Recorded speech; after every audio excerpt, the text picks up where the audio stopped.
तो बेसिक्स में हम लोगों ने लैटीट्यूड को पढ़ लिया, ठीक है। अब हम लोग पढ़ने जा रहे हैं लॉन्गिट्यूड। क्या पढ़ने जा रहे हैं? लॉन्गिट्यूड। इन्हीं लॉन्गिट्यूड्स को हम लोग कहते हैं क्या हिंदी में? देशांतर रेखाएं। क्या कहते हैं? देशांतर रेखाएं। इन्हीं को कहा जाता है जो लॉन्गिट्यूड्स होते हैं। तो लॉन्गिट्यूड्स को समझते हैं, इनको देशांतर रेखाएं क्यों कहते हैं। तो देखिए, ये है हमारी अर्थ, ठीक है, ये है हमारी अर्थ। तो यहाँ पर है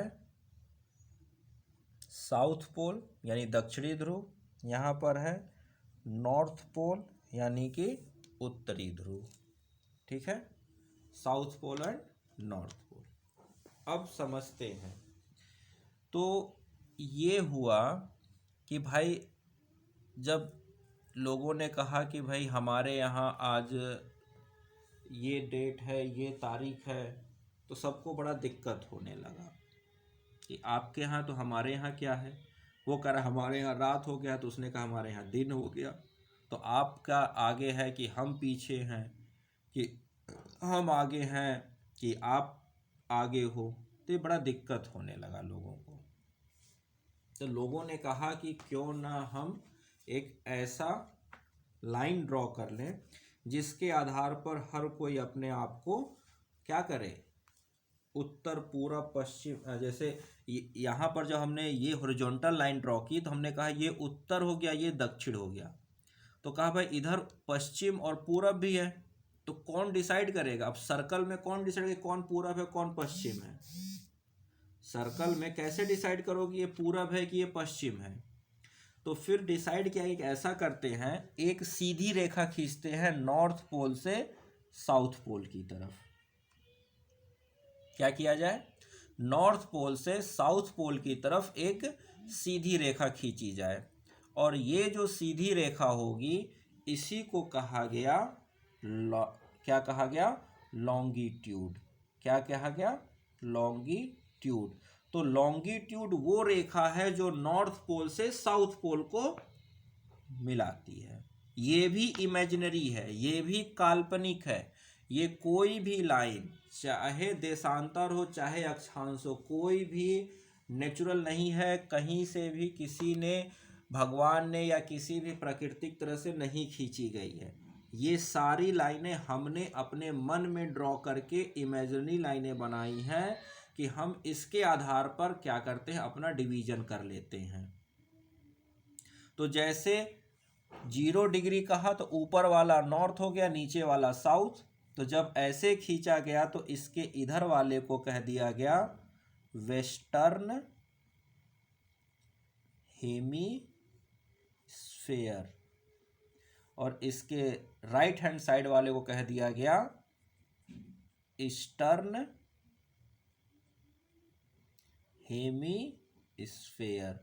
यानी कि इसको हिंदी में क्या कहेंगे? पूर्वी गोलार्ध, और इसको कहेंगे पश्चिमी गोलार्ध।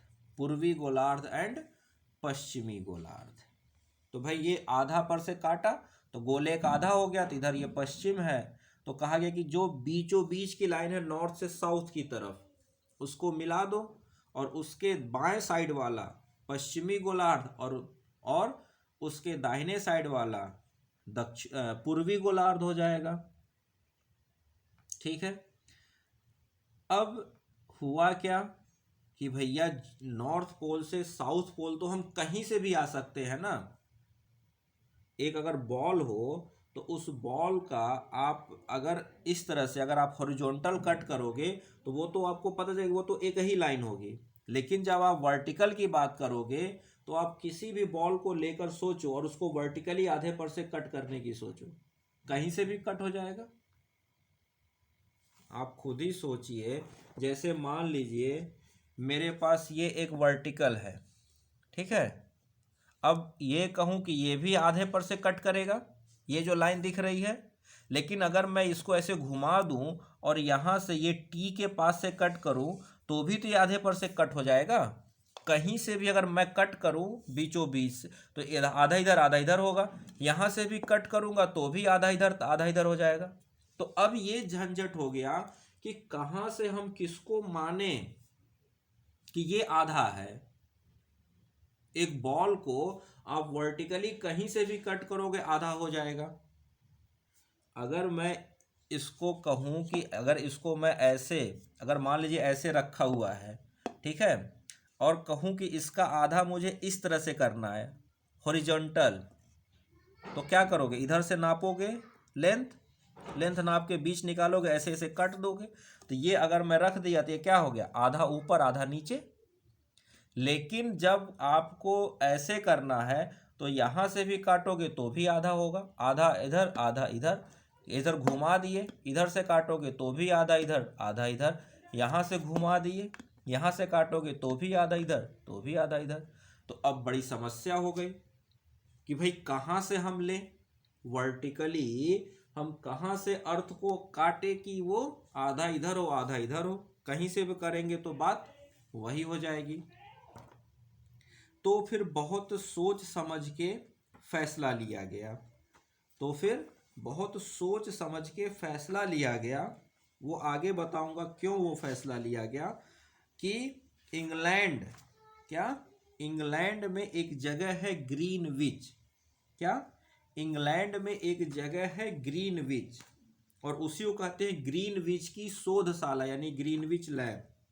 वहां से एक लाइन खींची गई और कहा गया कि इसी को मानेंगे अर्थ का क्या, लॉन्गिट्यूड वाला बीचों बीच। और उसको जब बीचों बीच मानेंगे तो क्या बन गया, 0 डिग्री लॉन्गिट्यूड। वो बीचों बीच बन गया तो उसको क्या कहा गया, 0 डिग्री लॉन्गिट्यूड। ठीक है, और इसी 0 डिग्री लॉन्गिट्यूड को क्या, 0 डिग्री लॉन्गिट्यूड को हम लोग कहते हैं प्राइम मेरिडियन। क्या कहते हैं, प्राइम मेरिडियन। क्या कहते हैं, प्राइम मेरिडियन। किसको, 0 डिग्री लॉन्गिट्यूड को। ये सर्वसम्मति से डिसीजन लिया गया कि 0 डिग्री लॉन्गिट्यूड को कहाँ से लिया जाए, ग्रीनविच से लिया जाए। ठीक है, कुछ लोग कहते हैं भाई उस वक्त इंग्लैंड का प्रभाव था पूरी दुनिया पर, तो इंग्लैंड ने जानबूझ के ग्रीनविच चुना, लेकिन वो ऐसा नहीं है, और भी उसके पीछे कुछ रीजंस हैं। तो देखिए, जब आप आओगे तो ये लाइन आप देखिए, ये सीधी लाइन मैप में, तो देखिए ये 0 डिग्री है, इसी 0 डिग्री को आप नीचे बढ़ देखिए, यहाँ पर ये लंदन आ रहा है, लंदन से होते हुए रेखा निकल रही है, इसी को कहते हैं मेरिडियन ऑफ ग्रीनविच, या 0 डिग्री लॉन्गिट्यूड, या प्राइम मेरिडियन। ठीक है, ये तो इसी के बेसिस पे हम लोग क्या डिसाइड करते हैं, टाइम डिसाइड करते हैं। इसी के बेसिस पे हम लोग टाइम डिसाइड करते हैं, आगे अभी बताऊंगा। अभी एक कुछ पॉइंट्स और नोट कर लीजिए, जैसे वहाँ पर हमने नोट किया था, तो ऐसे ही total 0 degree, 1 degree, 2 degree, 3 degree, 4 degree. तो अब इधर क्या हुआ, इधर बनाते हुए चले जाइए और घूम कर फिर वापस आ जाइए। तो ऐसे बनाते हुए घूम कर वापस आए तो कितना होगा, 360 डिग्री पूरा घूम जाएंगे। तो टोटल 360 लॉन्गिट्यूड्स, कितने, 360 लॉन्गिट्यूड, यानी कि 360 देशांतर रेखाएं बनेंगी।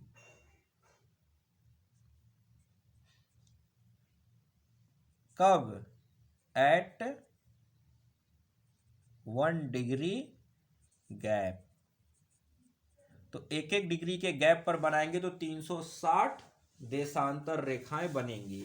एक एक डिग्री के गैप पर 181 अक्षांश रेखाएं बनती हैं, और एक एक डिग्री के गैप पर 360 देशांतर रेखाएं बनती हैं।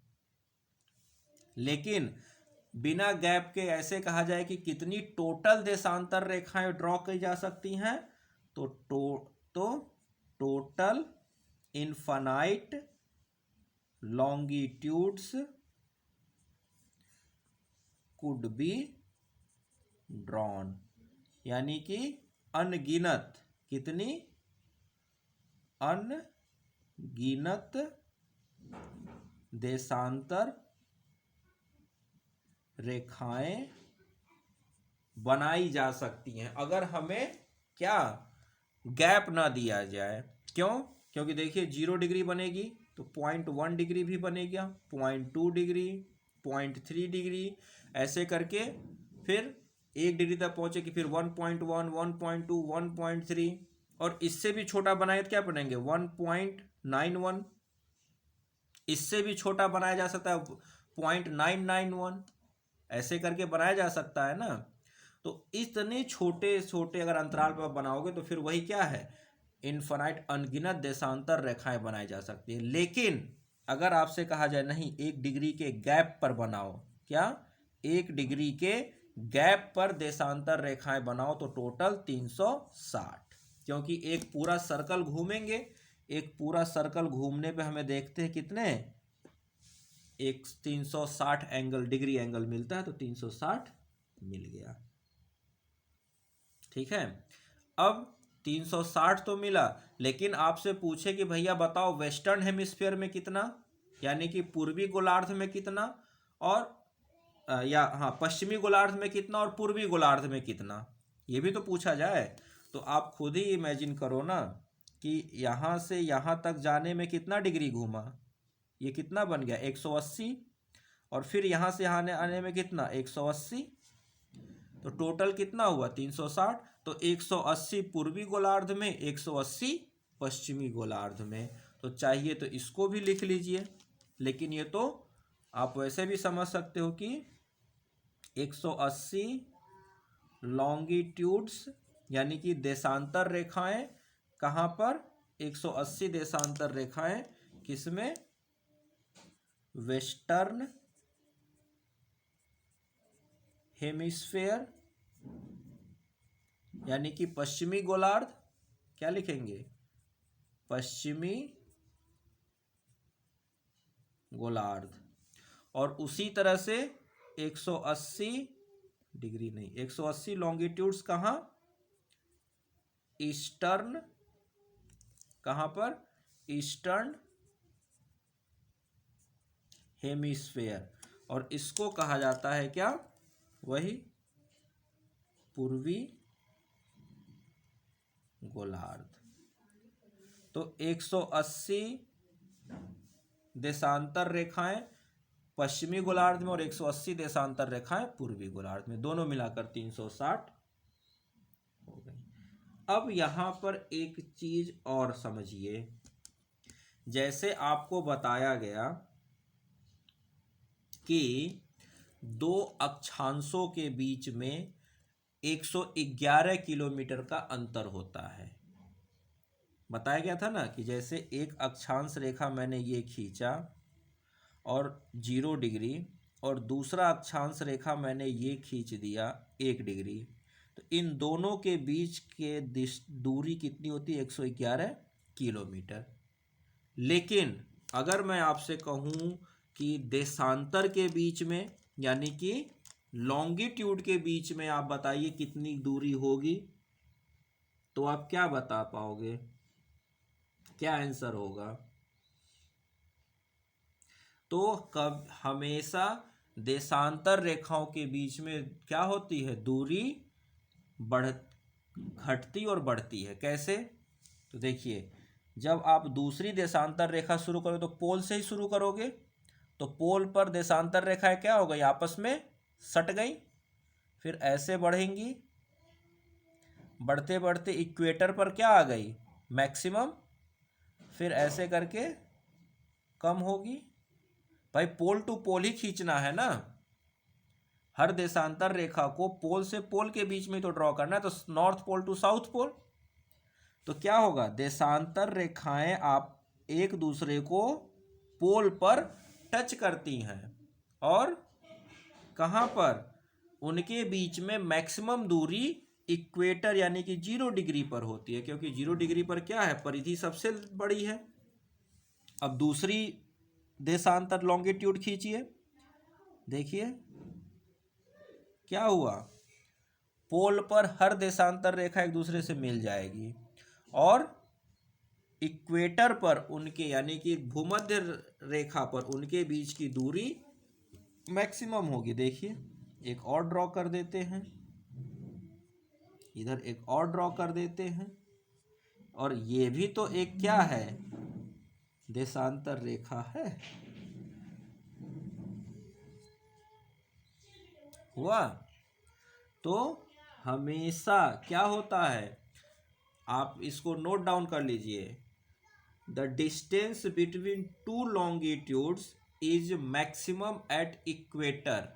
The distance between two longitudes it maximum at equator, यानी कि भूमध्य रेखा पर, क्या लिखेंगे, हिंदी में लिखना है तो लिख लीजिए, भूमध्य रेखा पर दो देशांतरों के बीच हमेशा मैक्सिमम यानी कि सबसे अधिक दूरी होती है और हर देशांतर रेखा एक दूसरे को कहाँ पर, पोल पर यानी ध्रुव पर जाकर टच करती है, यानी कि मिनिमम दूरी दोनों के बीच में पोल पर होती है, यानी कि पोल पर लॉन्गिट्यूड्स, तो लिखिएगा all longitudes meets at the pole. सभी देशांतर रेखाएं एक दूसरे पर दोनों ध्रुवों पर मिल जाती हैं और दो देशांतर रेखाओं के बीच में मैक्सिमम दूरी जो होती है वो कहाँ होती है, इक्वेटर पर यानी कि भूमध्य रेखा पर होती है। याद रहेगा। तो लैटिट्यूड्स के बीच में यानी कि अक्षांशों के बीच में दूरी हमेशा फिक्स होती है। 1 डिग्री के अगर दूसरा खींचेंगे तो फिर उनके बीच में 111 डिग्री, तीसरा खींचेंगे तो थोड़ा बहुत कम होता है लेकिन उतना मायने नहीं कर रखता।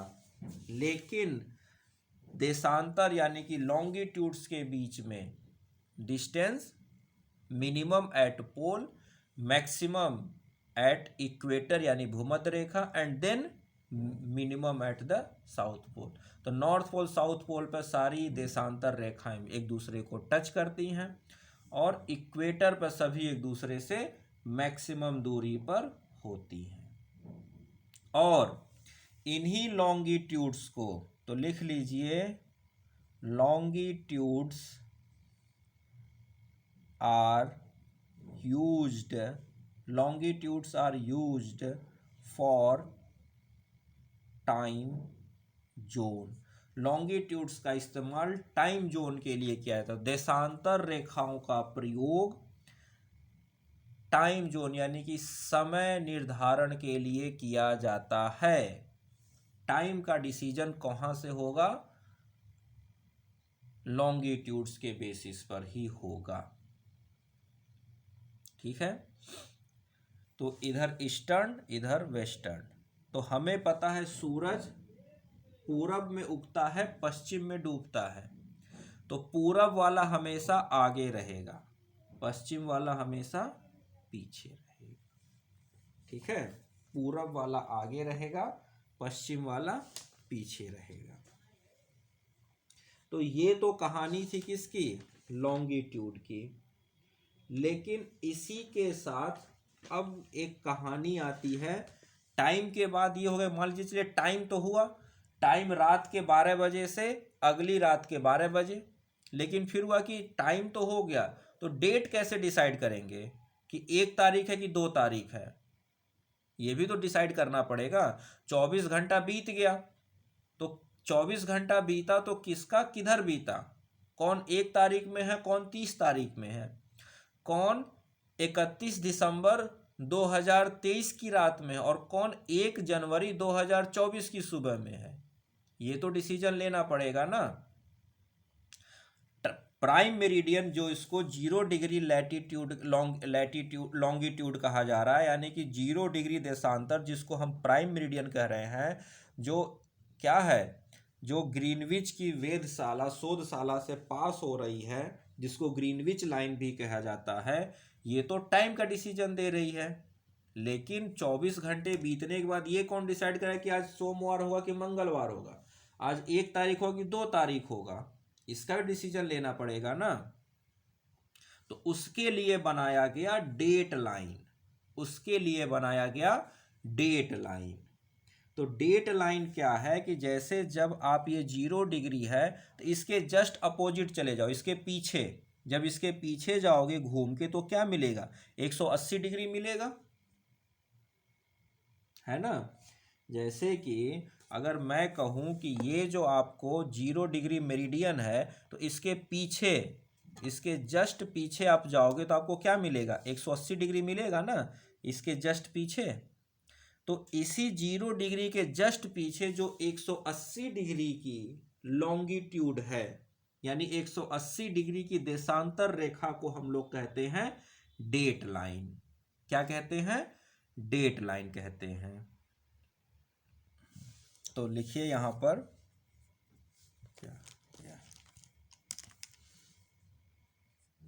डेट लाइन, इसी को तारीख यानी कि डेट, आज सोमवार मंगलवार या कि 1 तारीख 2 तारीख क्या है वो डिसाइड इसी से होगी। तो लिखिए 180 डिग्री लॉन्गिट्यूड यानी कि 180 डिग्री देशांतर, 180 डिग्री जो देशांतर लाइन है, देशांतर रेखा 180 degree longitudinal line is called as international, is called as international date line. तो 180 डिग्री देशांतर रेखा को अंतरराष्ट्रीय तिथि रेखा कहते हैं। तो 180 डिग्री लॉन्गिट्यूड को हम लोग इंटरनेशनल डेट लाइन है कि अंतरराष्ट्रीय डेट लाइन या तिथि लाइन कहते हैं। तो अब आपके पीछे क्वेश्चन, अब क्वेश्चन है भैया 180 डिग्री है कहां पर। तो देखिए 0 डिग्री डिसाइड करने के जो लंदन यानी ग्रीनविच के पास से जो डिसाइड किया गया था ना, उसके पीछे रीजन यही था कि उन्होंने सोचा कि अगर 0 डिग्री हम कहीं भी बना देंगे तो फिर 180 डिग्री भी बनाना पड़ेगा। तो 180 डिग्री ऐसी जगह बनाई जाए जहां पर मिनिमम पॉपुलेशन हो। आप खुद ही सोचिए कि ये मान लीजिए आपका राज्य है, ठीक, और आपके राज्य के बीच से यहाँ 180 डिग्री गुजार दी जाती, ठीक है। तो एक अब होता क्या है, एक चीज़ और समझ लीजिए तो और क्लियर होगा। जैसे मान लीजिए ये 0 डिग्री लाइन है, ठीक है, this is the 0 degree longitude, ठीक है ना, 0 डिग्री देशांतर। तो अगर ये 0 डिग्री देशांतर है तो इसके इधर यानी ईस्ट की तरफ, पूरब की तरफ जाएंगे तो ये हो जाएगा आगे, और इसके इधर वेस्ट की तरफ जाएंगे तो ये हो जाएगा क्या, पीछे, वेस्ट वाला हो जाता है पीछे, ठीक है। यानी अगर यहाँ पर 1 तारीख है तो यहाँ पर, यानी कि अगर यहाँ 1 जनवरी 2024 है तो यहाँ 31 दिसंबर 2023 होगा, क्योंकि सूरज जहां से पास कर गया वो तो आगे निकल गया ना। तो पहले सूरज यहां से आएगा, यहां से होते हुए इसकी लाइट यहां आएगी, तो ये आगे निकल गया। तो अगर यहाँ पर 1 तारीख फरवरी है तो यहाँ पर 31 तारीख जनवरी की होगी। ये आगे है, ये पीछे है। तो अब आप ही सोचिए अगर आपका ये राज्य होता और यहाँ 180 डिग्री गुजार दिया जाता तो यहाँ पर के लोग क्या करते, 1 फरवरी में होते, तो यहाँ वाले 31 जनवरी में होते। तो एक राज्य में कितना कन्फ्यूजन होता। कोई कहता हमें 1 फरवरी को मीटिंग करनी है, तो कहता अरे ये तो 31 जनवरी सोच के बैठेगा। तो इधर क्या होगा, कम्युनिकेशन गैप होता, बहुत ज़्यादा लोगों के बीच में कन्फ्यूजन होता। तो इसी वजह से 180 डिग्री को ऐसी जगह से गुजारा गया जहां पर मिनिमम पॉपुलेशन हो। क्या हो, मिनिमम पॉपुलेशन। और वो जगह क्या हो सकती है मिनिमम पॉपुलेशन की, समुद्र। क्योंकि आप ऊपर से नीचे तक आ रहे हो तो कॉन्टिनेंट तो मिलेंगे ही मिलेंगे, महादेश तो मिलेंगे, कोई ना कोई देश तो मिलेगा ही मिलेगा। तो इसी वजह से कहा गया कि हम 0 डिग्री को 180 डिग्री को ऐसी जगह से गुजारे जहां मिनिमम पॉपुलेशन हो, यानी वहां पर जनसंख्या बहुत कम हो। तो पहले और उसके बाद तो उसी हिसाब से 0 डिग्री भी रखा गया। तो 0 डिग्री को इस तरह रखा गया कि 180 ऐसी जगह से गुजरे जहां पर सबसे कम पॉपुलेशन हो। तो 0 डिग्री को डिसाइड करने के, लंदन डिसाइड करने के पीछे सबसे बड़ी रीजन यही थी कि 180 डिग्री डेट लाइन को, क्या 180 डिग्री डेट लाइन को हमें ऐसी जगह से गुजारनी थी जहां पर मिनिमम पॉपुलेशन हो। तो एक बार फिर आप आइए मैप में, मैप में देखिए ये पैसिफिक ओशन, और यहाँ देखिए रसिया और अलास्का के बीच में ये देखिए 180 डिग्री लाइन ये गुजारी गई है, देख रहे हैं। तो इसी, ये क्या है, इंटरनेशनल डेट लाइन। ये क्या है, इंटरनेशनल डेट लाइन।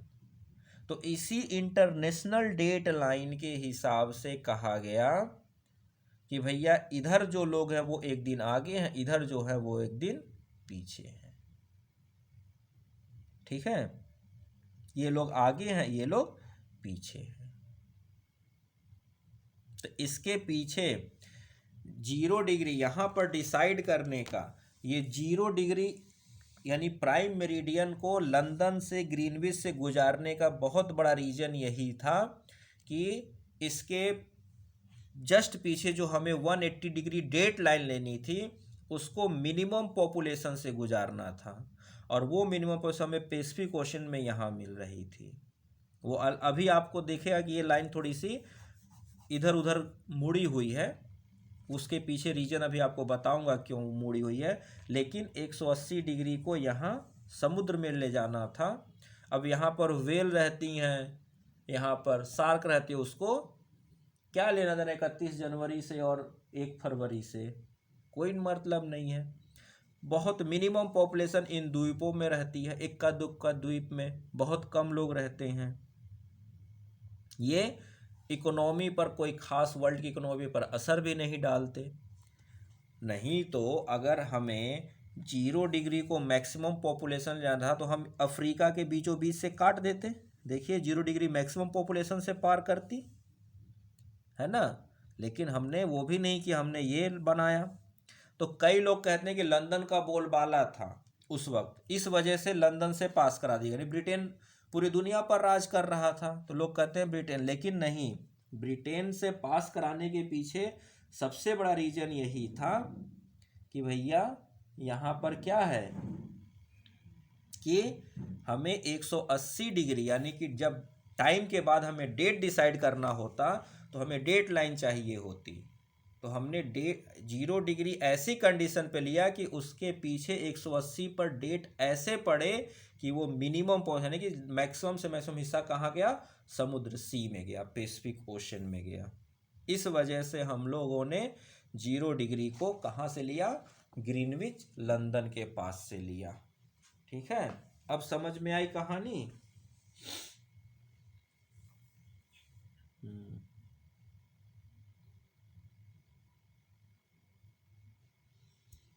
तो देखिए अब इसको और आगे बढ़िया समझते हैं।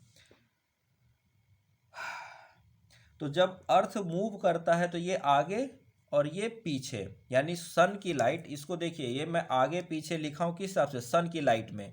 सन पहले यहाँ पर रोशनी देगा ईस्ट की तरफ, और ईस्ट से होते हुए फिर वेस्ट वाला क्या होगा, सन के सामने आएगा। तो रोशनी के हिसाब से ये आगे है, ये पीछे है, ठीक है ना। अब इंटरनेशनल डेट लाइन ड्रॉ करते हैं। तो 180 डिग्री, जिसको हिंदी में शॉर्ट में कहा जाएगा आइडियल इंटरनेशनल डेट लाइन, ठीक। तो इंटरनेशनल डेट लाइन के हिसाब से क्या होता है, देखिए इंटरनेशनल डेट लाइन जो है वो थोड़ी सी कर्व है, हमें वो क्यों, इसके पीछे रीजन क्या है। रीजन ये है कि जैसे मान लीजिए कहा कि भैया आप अपना डेट चुनो, तो जिसने आगे का डेट चुना उसको आगे वाले हिस्से में रखा गया, जिसने पीछे का डेट चुना उसको पीछे वाले हिस्से में रखा गया, ठीक है। इस वजह से थोड़ा सा ये टेढ़ी मेढ़ी आपको दिखेगी। तो जब इंटरनेशनल डेट टाइम से हिसाब से आओगे तो पता चलेगा कि ईस्ट वाले, ये इधर ईस्ट है, ईस्ट वाले क्या है, पीछे की डेट में है। सन की लाइट के हिसाब से आगे है, लेकिन जब इंटरनेशनल डेट के हिसाब से आओगे तो देखिए 0 डिग्री से हम ईस्ट गए हैं, ये 0 डिग्री से ईस्ट गए हैं तो क्या है, आगे हैं। लेकिन जब हम आइडियल के हिसाब से इंटरडेट का, तो ईस्ट वाले क्या है, पीछे रहेंगे, क्योंकि अर्थ उतना दूर घूम के वहां गई है ना। तो जब 180 डिग्री अर्थ रोटेट कर गई, इसका मतलब है कि वो 0 डिग्री के बाद आएगा ना 180 डिग्री। भाई 0 डिग्री आप खुद ही सोचिए ना, पहले 0 डिग्री आएगी, और फिर अब जैसे मान लीजिए ये मेरा हाथ है, ये मेरा हाथ, ये 0 डिग्री है और इसके पीछे 180 है। तो अब ये हाथ ऐसे घूम के ऐसे हुआ, तब तो 180 आया। तो आपने पहले ये देखा तो 0 डिग्री हिसाब से ये आगे हुआ, लेकिन 180 डिग्री हिसाब से देखेंगे तो क्या होगा, ईस्ट वाला पीछे चला गया, ईस्ट वाला पीछे की डेट। तो ईस्ट, तो अकॉर्डिंग टू ऐसे लिखिएगा, आइडियल के लिए क्या, इंटरनेशनल डेट लाइन के लिए ईस्ट वाले क्या है, पीछे की डेट, और वेस्ट वाले आगे की डेट, वेस्ट वाले आगे होंगे। कैसे, तो मान लीजिए इधर कोई जगह लेते हैं लॉस एंजलिस, है भी लॉस एंजलिस इधर, और इधर ले लेते हैं कोई, यहां ले लेते हैं टोक्यो, ठीक है। तो अगर इधर की तरफ आएंगे तो इफ, जैसे यहां पर लिखिए इफ टोक्यो में, इफ हियर, यानी कि यहां टोक्यो में एक जैन हो रहा है, अगर टोक्यो में एक जैन है तो लॉस एंजल्स में क्या होंगे, पीछे होंगे। तो यहां पर क्या होगा, देन हियर, यानी कि लॉस एंजल्स में क्या होगा, 31 दिसंबर क्या होंगे, पीछे होंगे 12 घंटा, ठीक है। अगर यहां पर क्या है, इफ हियर टोक्यो में क्या है, 31 दिसंबर है, तो लॉस एंजलिस वाले 30 दिसंबर में होंगे, क्या होंगे, 30 दिसंबर की डेट में होंगे। क्यों, क्योंकि देखिए ये 0 डिग्री है, तो ये हम किसके हिसाब से, सन की लाइट, तो सन की लाइट यहां से घूमते हुए वहां गई ना, तो ये पीछे आ जाएंगे। तो लेकिन जब डेट के हिसाब से देखेंगे तो वो आगे निकल चुके रहेंगे, क्योंकि वहां से सनरेज पास कर चुकी हैं। तो जहां से सनरेज पास कर गई वो क्या हो गया, आगे हो गया, और जहां सनरेज बाद में पड़ी वो पीछे हो गया। इसीलिए देखिएगा कि डेट लाइन से इधर वाले हम लोग से पहले 31 जनवरी, 1 जनवरी मना लेते हैं हम लोग, उनके कुछ घंटे बाद 1 जनवरी मनाते हैं। तो वो इसी डेट लाइन के हिसाब से दिखाया गया। जैसे मान लीजिए यहाँ पर क्या है, यहाँ पर सिडनी है, क्या है, सिडनी, और यहाँ पर कोई एक है ऑकलैंड, लिख लीजिए ऑकलैंड, एक तरफ सिडनी है एक तरफ ऑकलैंड है। तो अगर यहाँ पर 10 अक्टूबर हो रहा है तो यहाँ पर आएंगे तो 9 अक्टूबर, क्योंकि ये पीछे है। यहाँ पर अगर 11 अक्टूबर जब होगा तब तक यहाँ पर क्या हो जाएगा, ये 10 अक्टूबर में ही रहेगा, पीछे ही रहेगा हमेशा, क्योंकि सन की रे वहाँ बाद में पहुँची है। ठीक है ना, वहाँ पर बाद में पहुँची है, तो जो बाद में पहुँचेगा वो हमेशा पीछे रहेगा। ठीक है ना, क्योंकि डेट की शुरुआत भी तो यह, मान लीजिए यहाँ से डेट लाइन से ना 1 तारीख की शुरुआत करेंगे आप, यहाँ से तो करेंगे नहीं शुरुआत, डेट की स्टार्टिंग आप यहाँ से करेंगे नहीं, यहाँ से करेंगे। तो ये वाले तो क्या है, तो अगर यहाँ अगर आप 0 रखेंगे तो पहले तो लाइट यहाँ पड़ेगी, क्योंकि ये तो घूम के इधर आ गया। अर्थ क्या है, ऐसे है तो ऐसे घूम गई ना, तो जब ऐसे घूम गई तो पहले लाइट यहाँ पड़ी तो ये आगे हो गए। अब 180 घूमेंगे तब ना लाइट यहाँ पड़ी, तो ये पीछे रह गए। तो इसीलिए जब यहाँ से 0 से शुरुआत किया कि आज यहाँ 0 डेट है, तो ये घूमते घूमते यहाँ आए, तो यानी ये पहले 1 में आए और ये वाले बाद में जाएंगे।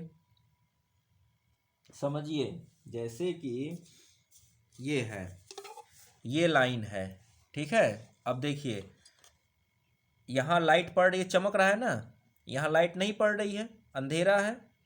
ये डेट लाइन है, तो अगर डेट लाइन है तो पहले यहाँ से शुरुआत हो जाएगी दिन की, तो 1 तारीख हो गया। अब 1 तारीख हो गया तो अब ये घूमते घूमते घूमते फिर जब देखिए अब 1 तारीख गुजर रहा है और ये लोग अब 1 तारीख में घुस रहे हैं, क्योंकि अब वहाँ पर लाइट पहुँच रही है। अब जब यहाँ लाइट पहुँची तब ये लोग 1 तारीख में आए, तो ये लोग क्या रहेंगे, हमेशा 12 घंटा पीछे रहेंगे। फिर घूमते घूमते घूमते जब यहाँ आ गए तो अब ये 2 तारीख में आ गए, लेकिन इनकी 1 तारीख की रात होगी, ये 2 तारीख की सुबह हो गई, तो यहाँ इनकी 1 तारीख की रात रहेगी। फिर घूम रहे हैं। अब यहाँ 2 तारीख की रात है, तो ये लोग 2 तारीख के दिन में हैं। ठीक है, फिर घूमते घूमते घूमते घूमते आए तो क्या हुआ, डेट लाइन, तो अब ये 2 तारीख की रात में है, तो ये 3 तारीख की सुबह हो चुकी है यहाँ।